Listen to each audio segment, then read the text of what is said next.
Hey everyone, welcome. Really excited to have James Wu here, partner of M12 Venture Fund from Microsoft, and also the newest board observer for Space and Time. Really excited to have you. Appreciate you coming, James, and look forward to this discussion.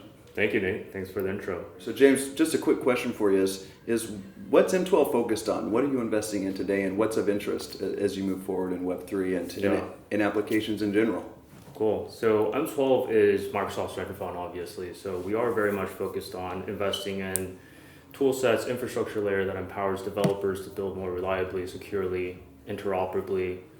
I'm probably missing another adjective there, but certainly we're looking for infrastructure plays. So less so of NFTs, things that are more user-centric.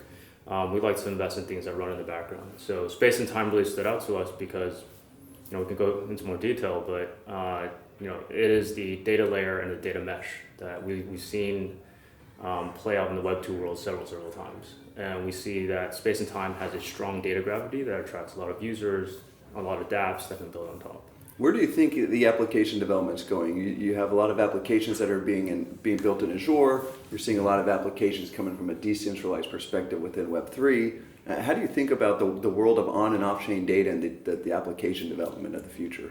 Yeah, so I'm a true believer of Web 2.5. I believe that Web 2 has to work with Web 3, and there's a natural transition from the Web 2 world to Web 3.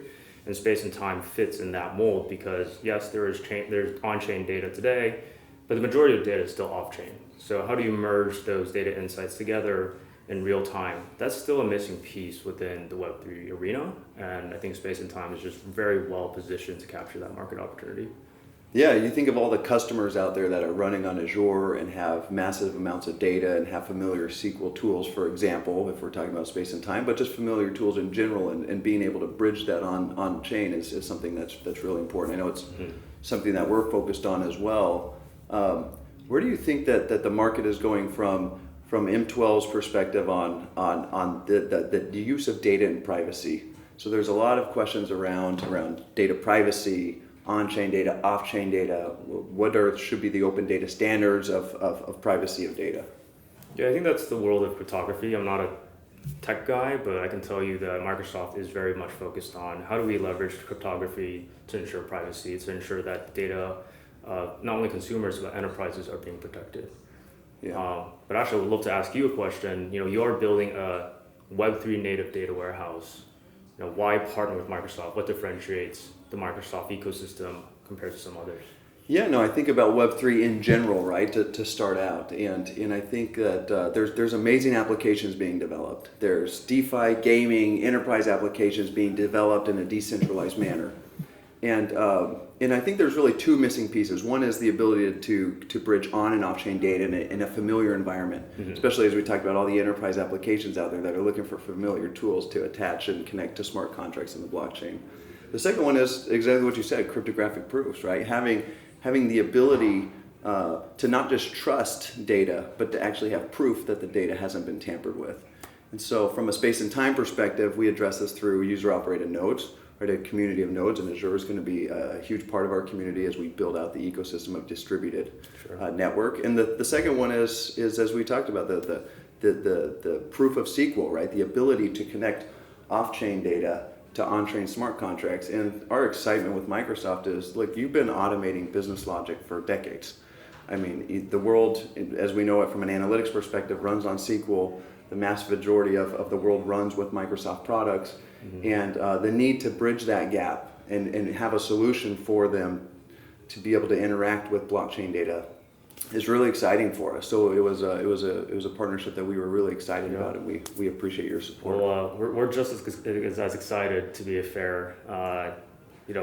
As we think about how to invest, we're always looking for Horizon 2 and Horizon 3 investments, and sometimes those are the non-obvious investments. But I think in the case of Space and Time, it was fairly obvious that there's a huge gap between what is on-chain and what is off-chain, and how do you offload some of the computations off-chain nodes and whatnot. So Microsoft and M12 is very excited to be part of the journey. What would you say to people that would say, why is Microsoft investing in a decentralized network when they have kind of a massive cloud solution provider for the ecosystem, right? Because sometimes people think that is kind of differing points of go-to-market. Yeah, I think the question of centralization and decentralization is an interesting one. I think why we invested is it's an enterprise solution, right? We look across some of the solutions of Web3, they're often consumer facing, and it's very rare to find founders that have been Web2 that have built enterprise grade databases and enterprise grade infrastructure. So we don't necessarily see it as, hey, this is the decentralization play, but this is a step forward towards a new shift in paradigm. And you guys have done before, and that's why we're so excited about backing you and Scott. Yeah, no, we appreciate that. Thank you. Well, I'd like to shift the topic a little bit and talk about, hey, when everyone thinks about startups or talks about startups, they talk about rocket ships, they talk about linear growth or exponential growth, but that's not necessarily the case. Like, what does success look like for you in 5 years, both for yourself and also space and time as a team? Yeah, no, that's a great question. As I think about it, in the short term, we want to make sure that we can provide data infrastructure for applications to be built, specifically in the Web3 community. Whether you're building gaming, whether you're building DeFi, whether you're building enterprise applications, we want you to have a place to build in a decentralized environment with trusted analytics. In 5 years from now, though, we see a world where the complexities, as you kind of mentioned, Web 2.5, we see the complexities of on and off-chain data merging together in an environment where you're going to have some things running in a decentralized network, something running in a centralized network, but the data interacting through automation of smart contracts needs to be trustless or trust minimized at a minimum. So we see space and time as an integral part of enabling smart contracts to receive analytics from anyone that wants to partner with us and join and build with us to be able to directly connect their databases directly to smart contracts. Independent of whether they're a decentralized database or a central database. Yeah.